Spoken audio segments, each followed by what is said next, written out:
The night sky over Cedar Falls, Iowa was quiet and full of stars.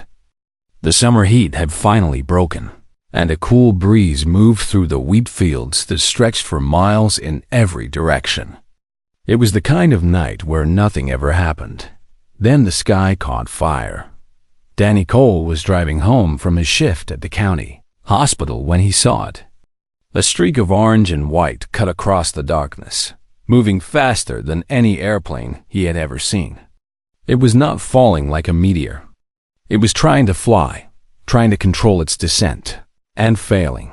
The object disappeared behind a low hill about 2 miles from the road. A moment later, Danny felt the ground shake through his truck's tires. A deep boom rolled across the farmland like distant thunder. Most people would have called 911 and waited. Most people would have stayed in their cars and let the authorities handle it. But Danny Cole had spent 4 years as an army medic in Afghanistan, and he had learned something important during that time. When someone was hurt, every second mattered.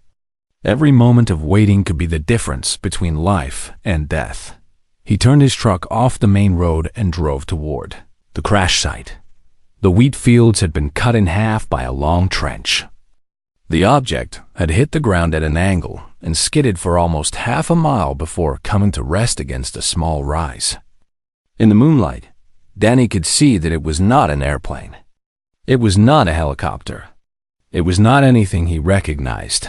The craft was shaped like a curved triangle, about the size of a small house. Its surface was smooth and dark, reflecting the stars in ways that metal should not reflect. Smoke rose from several places where the hull had been torn open.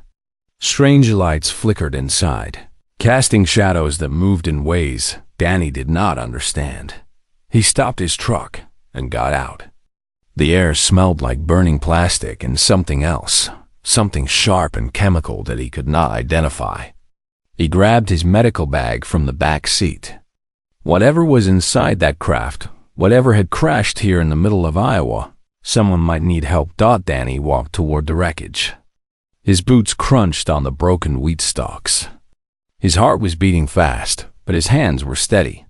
He had walked toward danger before. He had entered burning vehicles and collapsed buildings. He had treated wounds that should have killed men 10 times over. Nothing had prepared him for what he found inside. The first thing he saw was the blood. It was silver, not red, and it glowed faintly in the darkness. It was pooled on the floor of the craft and smeared on the walls. The second thing he saw was the bodies. 2 of them were clearly dead, their strange forms twisted and broken by the impact. But 3 more were alive. 2 of them were standing. They were tall, at least 7 feet, with skin that held a faint blue color. Their eyes were large and dark, with pupils shaped like vertical slits. They wore armor that looked like it was made from black glass, and they held weapons that hummed with a soft, dangerous sound. They pointed those weapons at Danny the moment he appeared in the doorway. He raised his hand slowly. His medical bag hung from his shoulder. He could see that the third figure, the one lying on the floor, was badly hurt. A piece of the ship's hull had gone through her body. Her silver blood was everywhere. Danny did not know what these beings were. He did not know if they were friendly or hostile. He did not know if they could understand him or if they would kill him where he stood. But he knew what a dying person looked like, no matter what species they were. He pointed to himself, then to his medical bag, then to the wounded figure on the floor. He mimed the act of bandaging, of helping, of healing. He kept his movements slow and clear. The 2 guards looked at each other. Their weapons did not waver. One of them spoke in a language that sounded like singing mixed with static. Danny could not understand the word. Then the wounded one opened her eyes. She was beautiful in a way that Danny could not explain. Her features were similar to human, but sharper, more elegant. Her skin was the same blue as the guards, but paler, almost white from blood loss. Her eyes were gold, like liquid metal, and they fixed on Danny with an intensity that made him feel like she was looking into his soul. She spoke a single word. Her voice was weak, barely more than a whisper, but the guards heard it. They lowered their weapons. Danny moved forward. He knelt beside her and opened his medical bag. Up close, he could see that the wound was bad.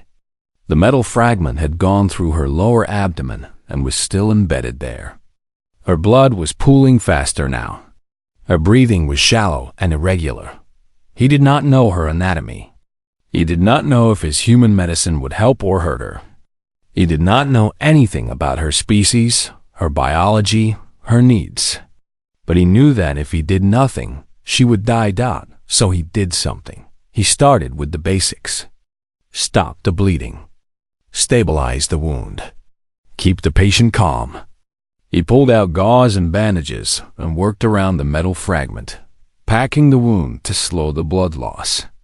The guards watched him with expressions he could not read. The princess. Because that was what she was, though. Danny did not know it yet. Watched him too. "Who?" she whispered. And then her voice failed. "My name is Danny," he said, not knowing if she could understand him. "I am going to help you. Try not to move." One of the guards touched something on his wrist.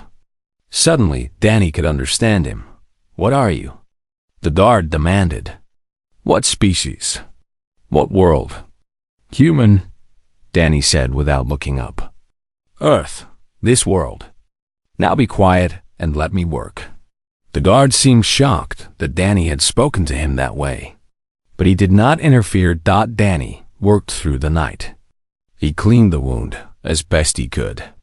He removed the metal fragment with steady hands, knowing that leaving it in would cause more damage than taking it out.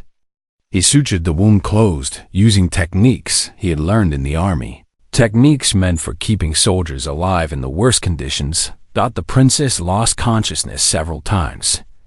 Each time, Danny thought she was gone. Each time, she came back. By the time the sun began to rise over the wheat fields, she was still alive. Danny sat back on his heels, exhausted, his hands covered in silver blood.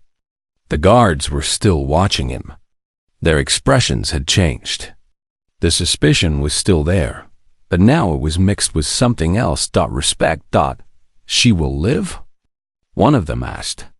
"I do not know," Danny said honestly. "She needs better care than I can give her. She needs a hospital or whatever you people use.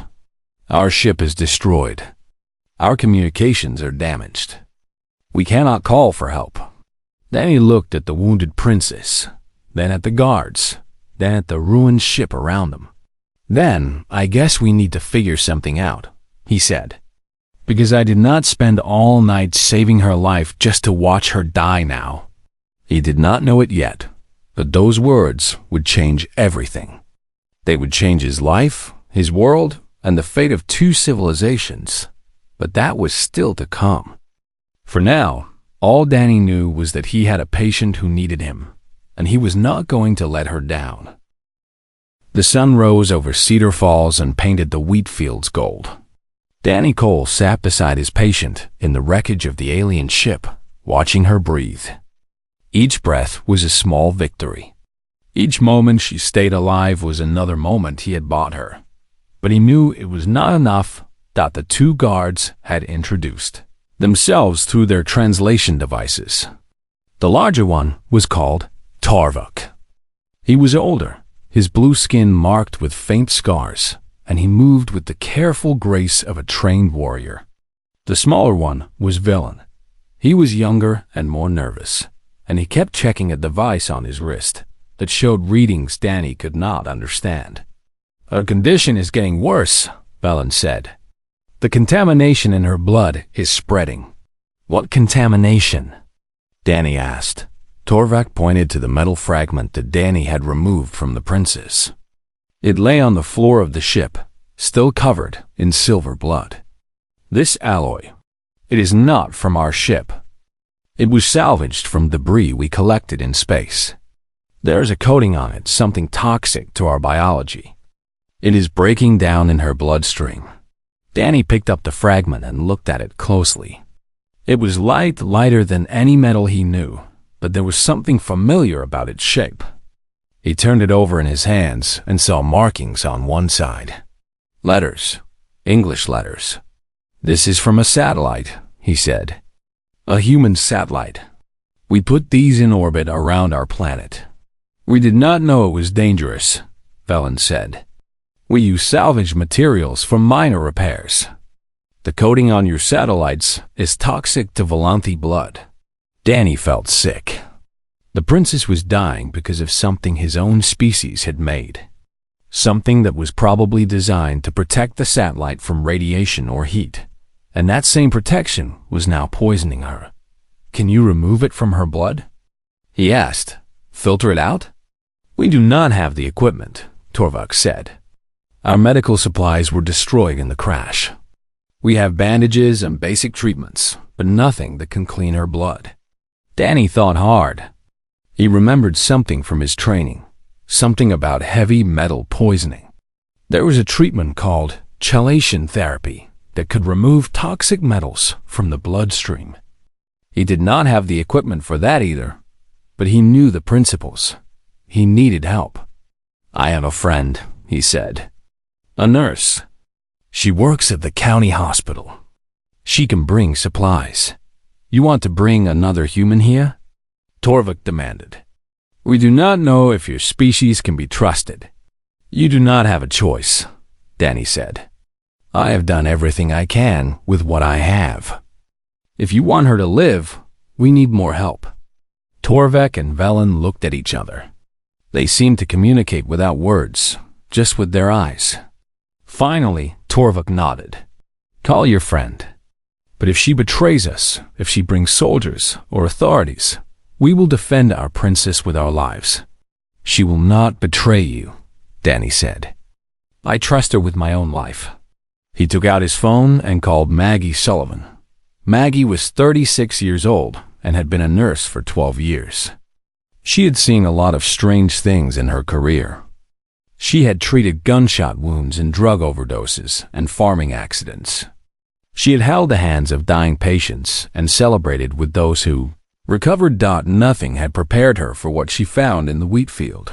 She arrived 40 minutes after Danny called. She brought a bag full of supplies that she had taken from the hospital without asking permission. She drove her car right up to the crashed ship, got out, and looked at the alien vessel with her mouth hanging open. "Danny," she said slowly, "what did you get yourself into?" "I need your help," he said. "There is a patient inside. She is dying." "A patient?" "Inside the spaceship." "Yes." Maggie closed her eyes for a moment. She took a deep breath. Then she opened her eyes again and nodded. "Okay," she said. "Show me." When she saw the princess, she screamed. It was a short scream, and she controlled it quickly, but the guards still raised their weapons. Danny stepped between them. "It is fine," he said. "She is just surprised. Put the weapons down." Torvik lowered his weapons slowly. Velen took longer. Maggie moved forward and knelt beside the princess. Her training took over, pushing aside her fear and confusion. She checked the princess's pulse, which was weak and irregular. She looked at the wound Danny had sutured. She examined the silver blood that stained everything. "Her blood," she said. "What is happening to her blood?" Danny explained about the satellite fragment, the toxic coating, the contamination spreading through her body. Maggie listened carefully. When he finished, she nodded. "Chelation therapy," she said. "We need to bind the toxins and flush them out. But we do not have the right chemicals. The hospital has them, but I cannot take something like that without people asking questions. There has to be another way," Danny said. Maggie thought for a long moment. Then her eyes widened. "Activated charcoal," she said. "It is not perfect, but it can absorb toxins. We use it for poisoning cases. I have some in my bag. And we can use saline to flush her system. Try to dilute the contamination while the charcoal absorbs it. Will it work? I do not know. Her biology is different from ours, but it is our best option. They worked together through the morning. Maggie prepared the activated charcoal solution while Danny monitored the princess's vital signs. The guards watched everything with intense focus, but they did not interfere. The princess woke up once during the treatment. Her golden eyes focused on Maggie, and fear crossed her face. "It is okay," Danny said quickly. "She is a friend. She is here to help you." "Help," the princess whispered. "Why?" "Because you need it," Danny said. "That is reason enough." The princess stared at him for a long moment. Then she closed her eyes and let unconsciousness take her again.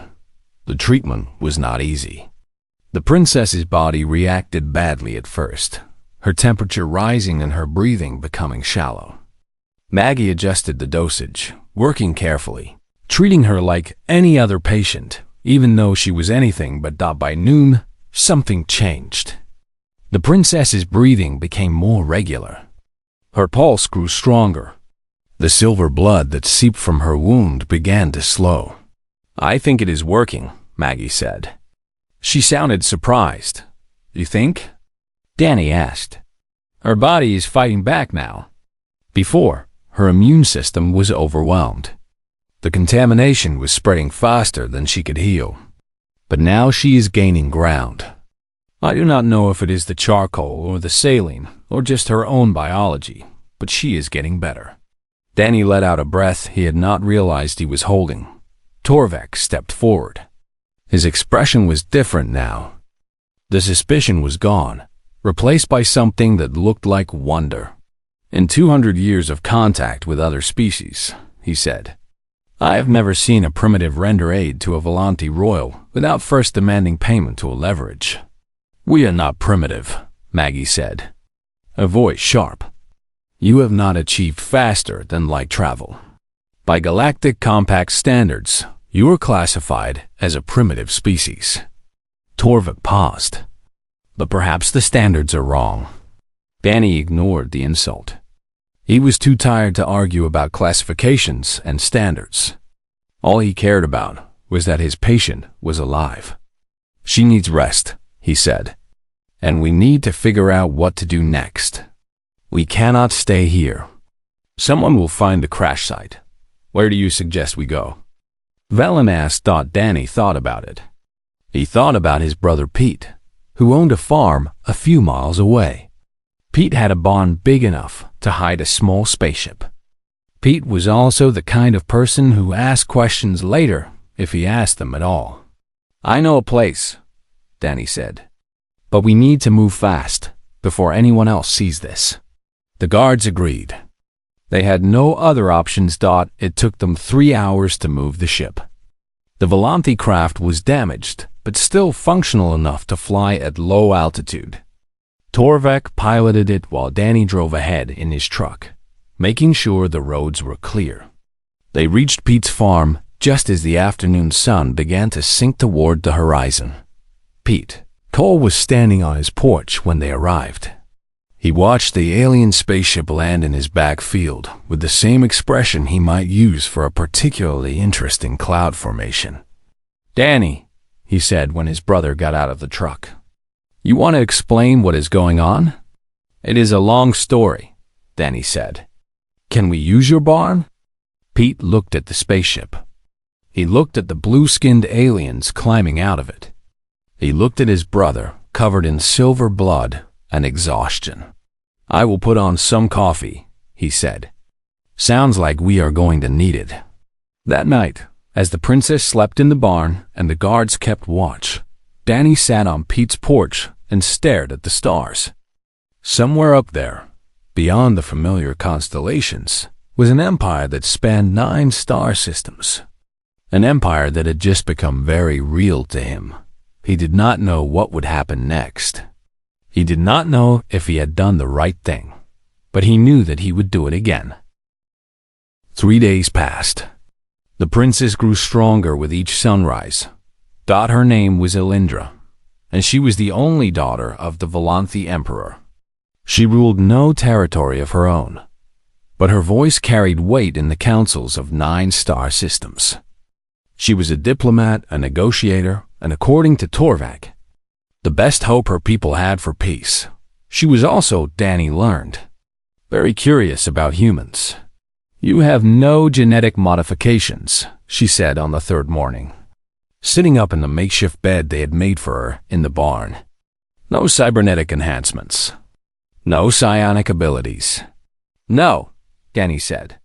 He was checking her wound, which had healed faster than any human wound he had ever seen. "We are just humans.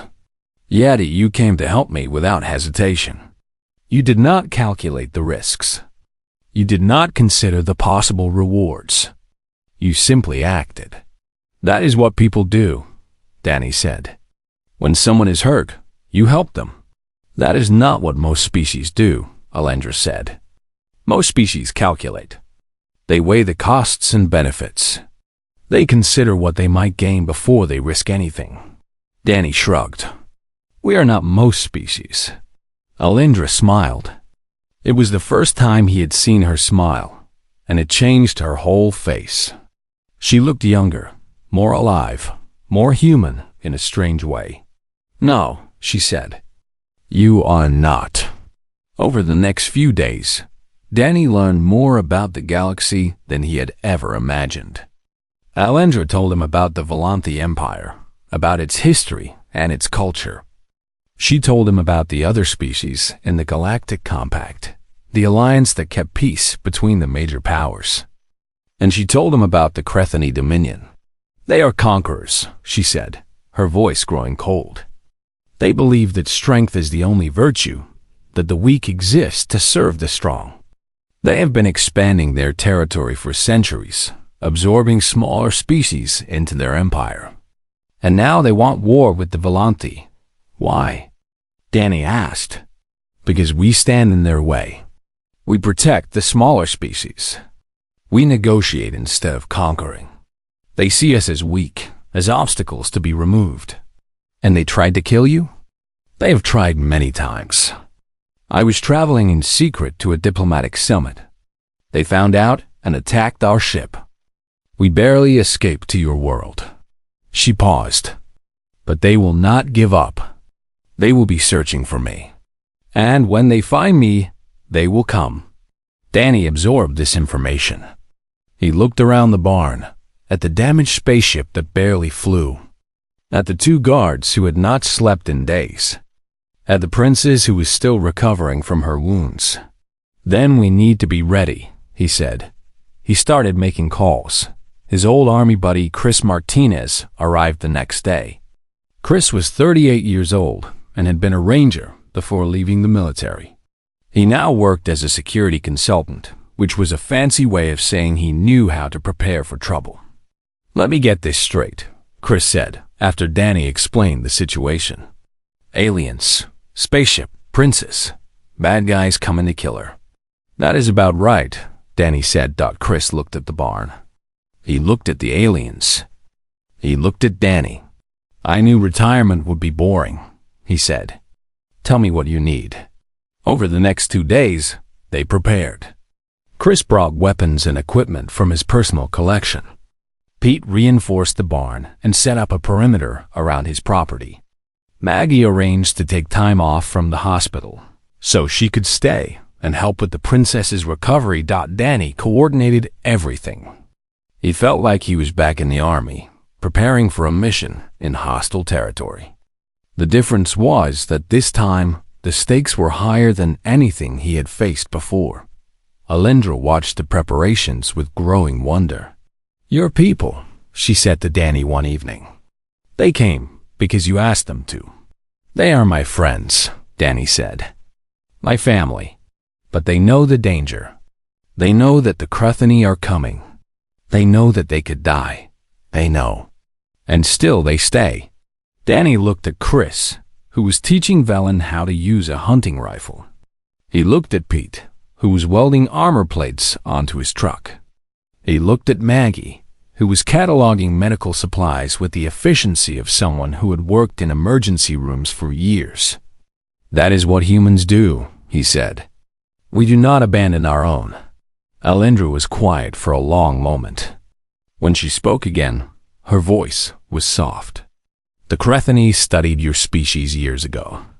They decided you were too primitive to be worth conquering.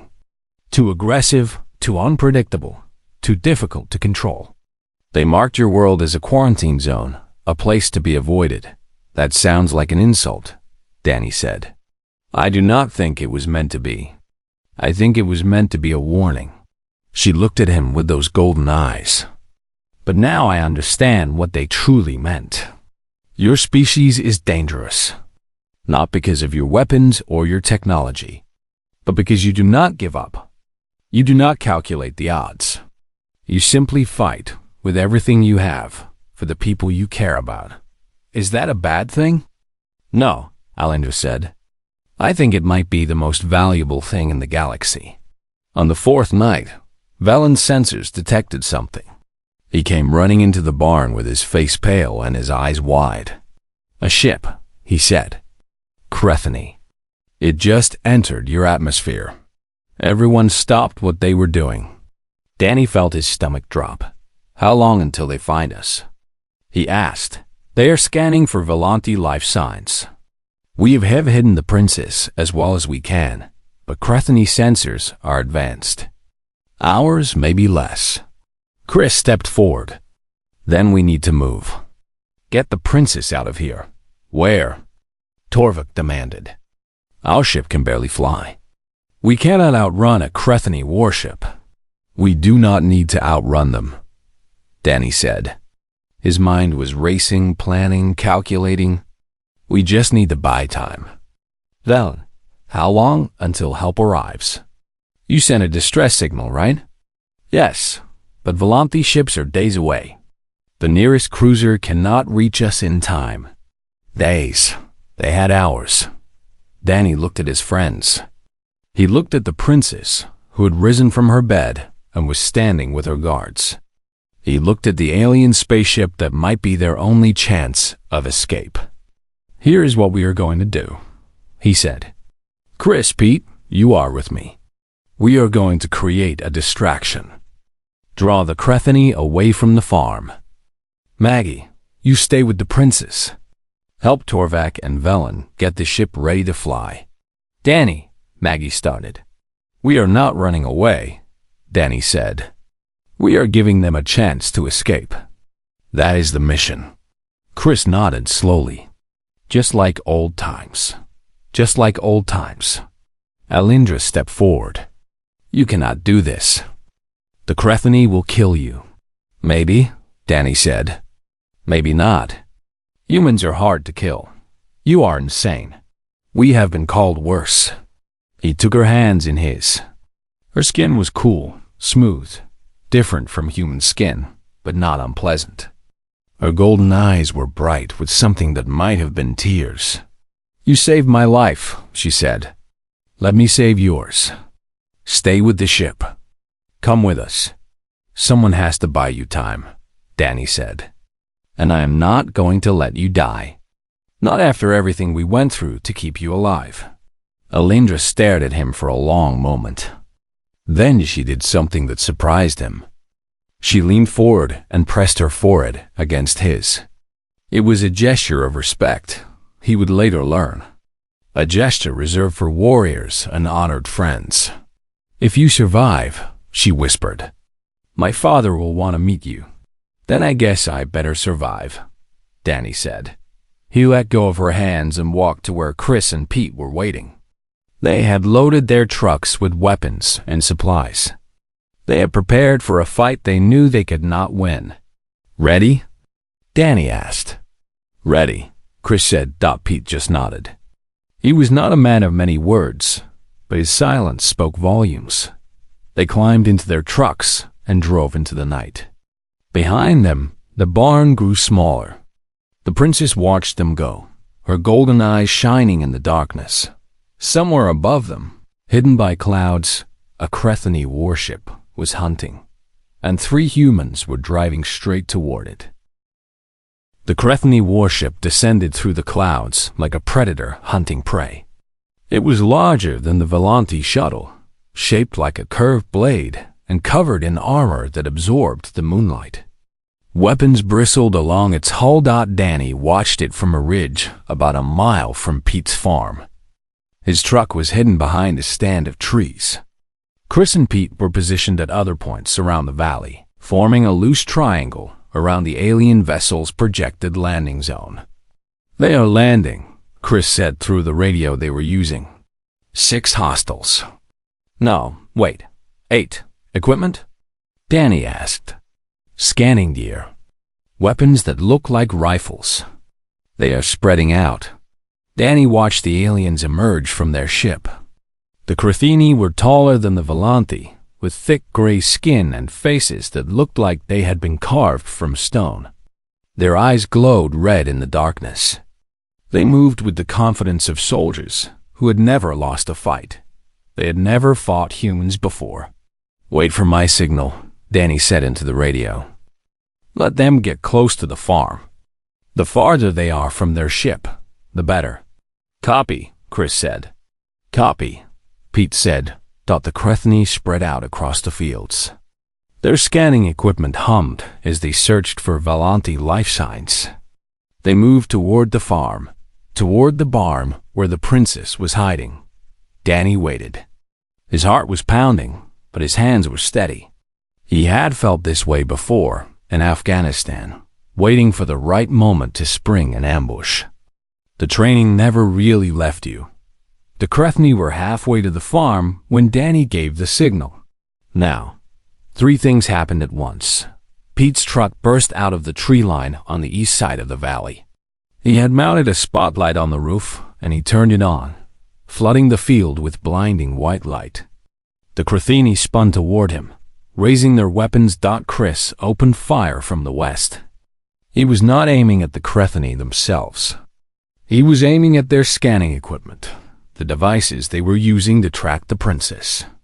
His first shot hit one of the scanners and sent it flying in pieces. Danny drove straight at them. His truck roared across the wheat field, headlights blazing, horn blaring. The Crethony were caught off guard. They had expected primitive resistance, but they had not expected this kind of coordinated attack. They had not expected humans to charge directly at a superior force with no regard for their own safety. One of the Crethony raised its weapon and fired. A bolt of energy hit Danny's truck and blew out the back window. He felt the heat of it pass close to his head. He did not slow down. Another shot hit his front tire. The truck swerved, and Danny fought to keep control. He was close now, close enough to see the alien faces, close enough to see their confusion turning to anger. He yanked the wheel and sent his truck into a spin. It slid sideways across the field and crashed into 2 of the Crethony, knocking them to the ground. Danny threw open his door and rolled out before the truck came to a stop. He came up shooting. His rifle was not powerful enough to penetrate Crethony armor. He knew that. But the aliens did not know what he knew and what he did not know. They saw a human firing at them, and they reacted like soldiers everywhere react to incoming fire. They took cover. That gave Pete time to make another pass. His truck roared through the field, and he clipped another Crethony with his bumper. The alien went down hard. Chris had found a good position on a small hill. He was picking off the scanning equipment one piece at a time, each shot precise and controlled. The Crethony were blind now, unable to track the princess's location, but they were not helpless. The Crethony commander, a massive creature with more armor than the others, stood up and raised a weapon that looked different from the rifles. It was bigger, heavier, and it made a sound like thunder when it fired. The shot hit Pete's truck dead center. The vehicle exploded. Danny watched it flip end over end, fire and metal flying in all directions. For a terrible moment, he thought his brother was dead. Then Pete crawled out of the wreckage, bleeding and burned but alive. He had jumped out just before the shot hit. rolling into a drainage ditch that saved his life. "Pete!" Danny screamed into the radio. "I am okay," Pete coughed. "Keep going." Danny turned back to the fight. 3 Crethini were down, but 5 more were advancing. They had realized that these humans, while primitive, were dangerous. They were moving more carefully now, taking cover behind their own equipment. Chris fired again, and another Crethini went down. Not dead, but wounded, its leg giving out beneath it. 4 left. The commander was leading them now. It was focused on Danny, recognizing him as the leader of this small, impossible resistance. It raised its heavy weapon again. Danny ran. He sprinted across the field, bullets and energy bolts flying past him. He could hear the Crethini behind him, could feel the heat of their shots as they missed by inches. His lungs burned. His legs screamed, but he did not stop. He was leading them away from the farm. Every second he ran was another second the princess had to escape. Every moment he survived was another moment bought with blood and determination. He reached the tree line and threw himself behind a large oak. The Crethini followed, crashing through the wheat like tanks. Danny fired at them, more to slow them down than to hurt them. Then he heard something. A sound he had not expected. Engines, not truck engines. Something else. Something bigger. He looked up and saw the Volante shuttle rising from Pete's barn. Its damaged hull was smoking, its lights flickering, but it was flying. Maggie had done it. Torvak had done it. They had gotten the ship working. The Crethini commander saw it too.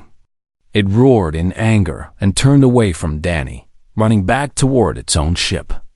The other Crethini followed. They were going to pursue. They were going to catch the shuttle before it could escape. Danny could not let that happen. He ran out of the trees, out into the open, directly into the path of the retreating Crethini. He had 1 rifle, half a magazine of ammunition, and no chance of winning. But he did not care about winning. He cared about buying time. "Hey!" he shouted, firing at the commander's back. "Over here!" The commander stopped and turned. Its red eyes blazed with fury. It raised its weapon and aimed at Danny. Everything slowed down. Danny saw the weapon charging. He saw the glow building in its barrel. He knew he could not dodge in time. Then something hit the commander from behind. Velen, the young Volante guard, had jumped from the shuttle. He had run back into the fight, back into the impossible odds, to save the human who had saved his princess. He tackled the commander, and they went down together, wrestling in the dirt. The other Crethini turned to help their leader, momentarily forgetting about Danny. That was all the time he needed. Danny ran to Velen and grabbed his arm, pulling him away from the commander. The Crethini was rising, murder in its eyes, but Chris appeared beside Danny and fired 3 rapid shots into the alien's knee.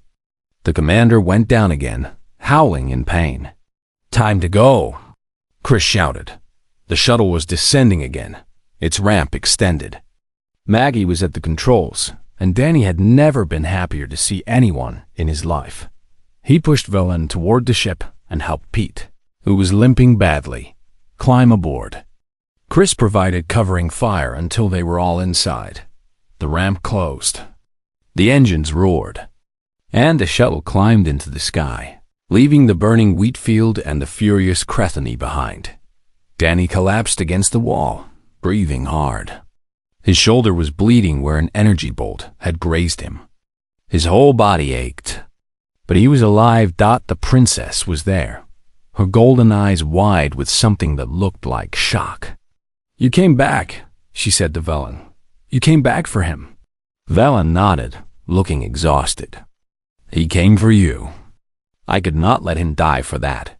Alindra turned to Danny. She knelt beside him and touched his face with her cool, gentle hands. "You impossible, stubborn, insane human," she said. Danny managed to smile. "You are welcome." Below them, the Crethini warship was lifting off. It was damaged from Chris's attacks, but still operational. It was pursuing them, but the shuttle was already accelerating, climbing toward the stars. And somewhere up there, beyond the atmosphere, beyond the moon, beyond everything Danny had ever known, help was coming. They just had to survive long enough to reach it. The Volanthi shuttle was not designed to outrun a Crethani warship. Its engines were damaged, its hull was barely holding together, and it was filled with wounded passengers who had already pushed themselves beyond their limits. But it did not need to outrun the warship. It just needed to survive for a few more minutes. "They're gaining on us," Torvik said from the pilot's seat. His hands moved across the controls with desperate speed. "Their weapons are charging. How long until help arrives?" Danny asked. "The Royal Cruiser just entered the system. 3 minutes. Maybe 4. The shuttle shook as a shot from the Crethani warship missed them by inches. Maggie grabbed a support beam to keep from falling. Pete groaned from where he lay on a bench, his wounds hastily bandaged.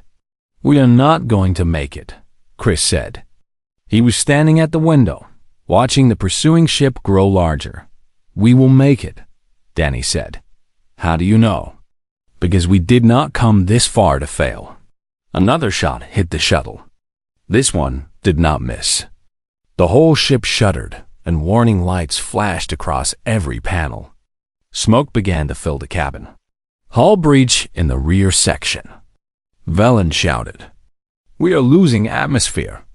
Alendra stood up. Her wound was not fully healed, and Danny could see pain in her eyes.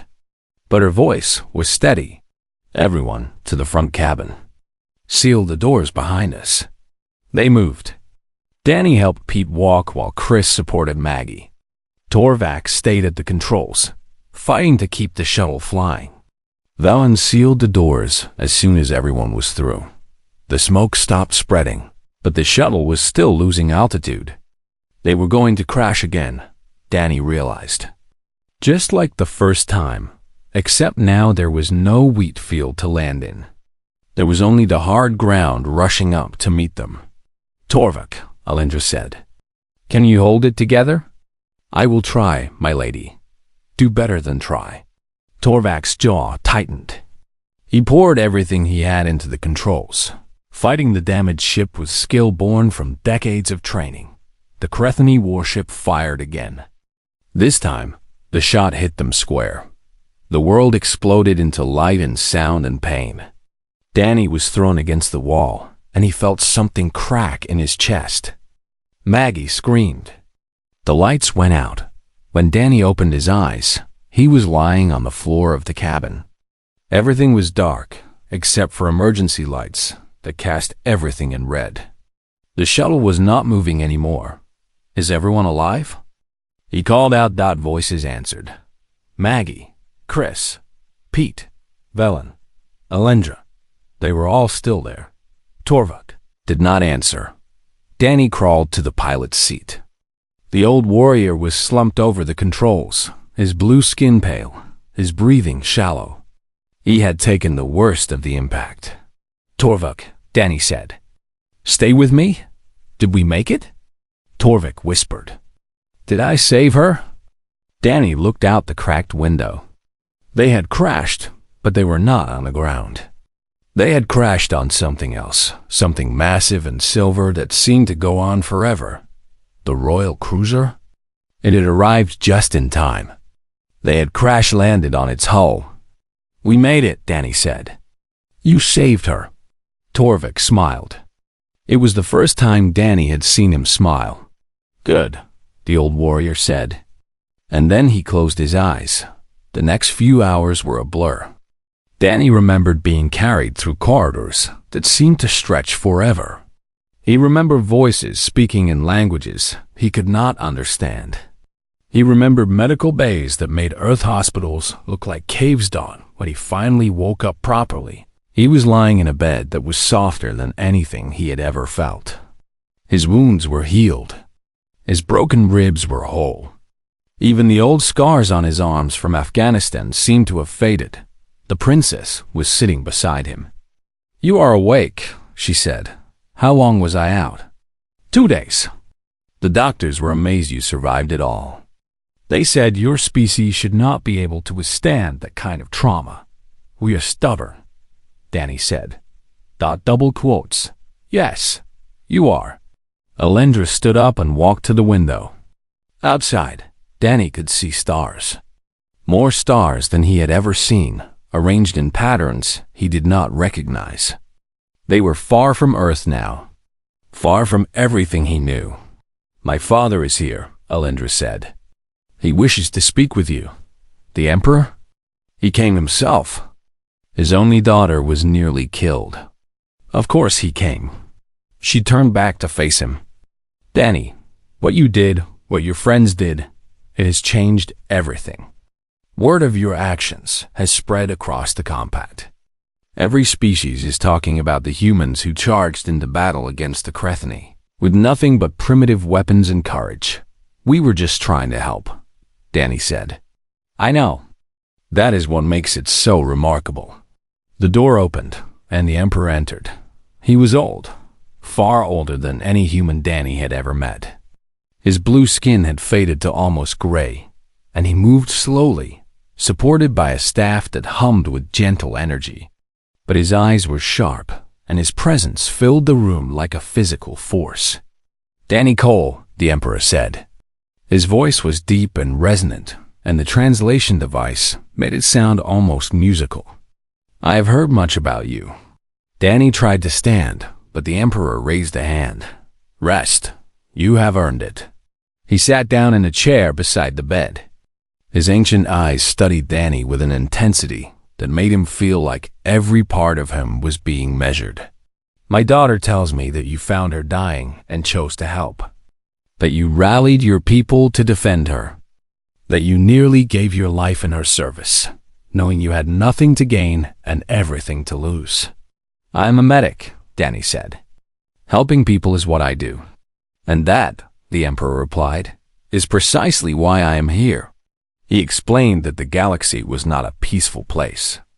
The Volanthi had maintained their empire through careful diplomacy and superior technology, but the Crethani were growing more aggressive. War was coming, a war that would eventually reach Earth whether humans were ready for it or not. "But we have seen something in your people," the Emperor continued. "Something the Crethani saw and feared. Something my daughter experienced firsthand. You do not calculate odds before rendering aid. You do not weigh personal cost against potential benefit. You simply act with courage and compassion that defies logical analysis." "We are not special," Danny said. "Any human would have done the same." "That is exactly my point." The Emperor leaned forward. "I am offering your world a choice. Join the Volanthi Compact as a protected member state. Accept our technology, our knowledge, our alliance. In return, we ask only that humanity be what it has always been. Stubborn, impossible, and unwilling to abandon those in need." Danny thought about Earth, about Iowa and the wheat fields and the quiet nights under familiar stars. He thought about his brother and his friends, who had charged into battle against aliens without hesitation. He thought about all the ordinary people who did extraordinary things every day, simply because it was the right thing to do. "I cannot speak for all of humanity," he said finally, "but I think I know what we would say." "And what is that?" Danny smiled. "When do we start?" 6 months later, the first human ambassadors traveled to the Volanthi homeworld. Among them was Danny Cole, officially designated as a liaison between the two species. Chris Martinez came as a military advisor. Maggie Sullivan came as a medical consultant. Pete Cole stayed on Earth, managing the farm that had become a historic site. Alendra met Danny at the spaceport on Volanthi Prime. Her scar was barely visible now, hidden beneath ceremonial robes that marked her as the heir to an empire. "Welcome to Volanthi Prime," she said. "I believe you will find that your people have already made quite an impression on the galaxy." "Good impression or bad impression?" That depends on who you ask. She smiled, a human gesture she had learned from him. The Cruthini have declared humans a threat to galactic stability. The other compact members are fascinated by your species. And my father has not stopped telling the story of the human medic, who saved his daughter with primitive medicine and pure determination. Danny looked out at the alien city before him. Towers of crystal and light stretched toward a purple sky. Ships moved between the buildings like fish in an ocean of air. It was beautiful and strange, and unlike anything he had ever imagined. You know, he said, when I drove toward that crash site, I thought the craziest thing I would find would be a downed airplane. And instead you found it dying. Princess and accidentally changed the course of Interstellar. Politics. Yeah, funny how life works out. Alindra took his arm as they walked into the city together. The future stretched before them, vast and unknown and full of possibilities. I have a feeling, she said, that this is only the beginning. Danny looked at the stars that shone even in the daylight sky. Somewhere out there, the Cruthini were plotting revenge. Somewhere out there, new challenges waited. But humanity would face them the same way they had always faced challenges. Together, with stubbornness and courage and an absolute refusal to give up. Let them come, Danny said. We will be ready. And for the first time in galactic history, the other species believed him.